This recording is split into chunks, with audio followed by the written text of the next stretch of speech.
Good morning mga boss for today's video. Nandito tayo ngayon sa isang sikat na lugar dito sa Arayat, Pampanga. Nandito tayo ngayon sa San Juan Banyo, Arayat, Pampanga sa isang dam, sa Pongdadong Dam. Yan.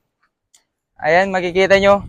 Dito sa lugar na to mga boss, may sumisikat na pamamaraan kung paano sila manghuli ng isda. Tara, tingnan natin. Ayan si Kuya nangingisda. So, ayan mga boss, ay yung mga nakukuha nilang isda dito. Ayan po.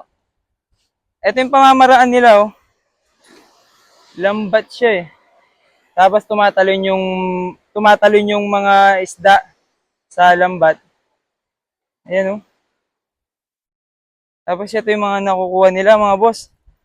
Ayan, oh. Ang lalaki. Ayan, oh. Napakasarap siguro itong ihaw, no?